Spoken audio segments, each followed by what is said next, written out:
သူမဟာမှန်ရှိမှမိတ်ကလင်းနေတော့ပေါ့မှန်တခါကိုဖန်လိုက်တဲ့အချိန်မှာပဲမျက်နှာဖုံးဆွထားတဲ့လူသက်သမားတယောက်သူမနောက်မှရွရွပေါ်လာခဲ့ပါတယ်ဒါပေမဲ့သူမကတော့ဘာမှသတိမထားမိခဲ့ပါဘူးကျမ်းပြင်ပေါ်ကသွေးတွေပေးနေတဲ့ခြေရာတွေကိုမြင်လိုက်ရမှတခုခုမားနေပြီဆိုတာသူမသိသွားခဲ့ပါတယ်သူမရဲ့ပထမဆုံးစိတ်ကူကတော့ရဲကိုဖုံးဆက်ဖို့ပါပဲဒါပေမဲ့သူမလက်ကြည့်လိုက်တဲ့အချိန်မှာတော့လူသက်သမားနဲ့မျက်နှာချင်းစိန်တိုးသွားခဲ့ပါတော့တယ်သူမလုံနိုင်တာဆိုလို့အော်ဟစ်ဖို့ပဲရှိခဲ့ပြီးခုခံချင်းစိတ်တွေလည်းကြောက်ဆုံးသွားခဲ့ရပါတယ်လူသက်သမားကလည်းအခွင့်အရေးကိုလက်လို့မခံခဲ့ပါဘူးဒါပေမဲ့မထင်မထားတဲ့အလဲအပြောင်တစ်ခုကတော့သူမဟာအသေးမဆုံးသေးပဲထွက်ပြေးဖို့ကြိုးစားနေတော့မှာပဲဒါကိုတွေ့တဲ့လူသက်သမားကမကြောက်ရွံ့တဲ့အပြင်ပိုတောင်စိတ်လှုပ်ရှားသွားပုံရပါတယ်ဘာလို့လဲဆိုတော့ဒီအခန်းထဲမှာလူသက်သမားကတယောက်တည်းမဟုတ်လို့ပါပဲသူမရဲ့အမြင်မှာတော့သူတို့က၃ယောက်တောင်ထင်နေပါတယ်တကယ်တော့ဒါဒီအားလုံးဟာရုပ်ရှင်ရိုက်ခွင်းတစ်ခုကစက်ဝင်ခန်းတစ်ခုတာချင်ပါတယ်ဒါပေမဲ့ရိုက်ကူးရေးလုပ်နေတော့မှပဲမီးတွေရုပ်ရက်ပြတ်သွားခဲ့ပါတယ်ရိုက်ကူးရေးအဖွဲသားတွေလည်းအဲ့ဒီနေ့အတွက်အလုံးသိမ်းဖို့ဆုံးဖြတ်လိုက်ကြပါတယ်တကယ်ကြောက်စရာကောင်းတဲ့အဖြစ်အပျက်ကတော့အဲ့ဒီအချိန်ကစတင်ခဲ့တာပါအိမ်ပြန်ရောက်ခါနီမှာဘီလီဟာပစ္စည်းတစ်ခုကြံခဲ့တာကိုတတိယပြီးရိုက်ကွင်းကိုပြန်လာခဲ့ပါတယ်အဲ့ဒီမှာပဲတကယ်ငရေခန်းကစတင်ခဲ့ပါတော့တယ်မျက်နှာဖုံးဆွထားတဲ့လူသက်သမားက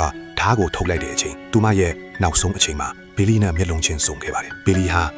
နားမကြားသူတယောက်ပါသူမရဲ့ရင်ထဲကကြောက်စိတ်တွေဟာအတန့်တဲ့ကော်ဟေးချင်းဖြစ်ပြောင်းလဲသွားခဲ့ပြီးထွက်ပြေးဖို့ပဲတီးပါတော့တယ်အကူကြီးမတောင်းနိုင်တဲ့တက်တဲ့တယောက်နဲ့အမောင်ထဲမှာလိုက်လံအမဲလိုက်နေတဲ့လူသက်သမားနှစ်ယောက်ဒီမင်းသမ ्या ကြောက်စရာကောင်းတဲ့အကြောင်းနဲ့ကြွက်ကစားပွဲကတော့အခုမှစတင်လိုက်ပါပြီ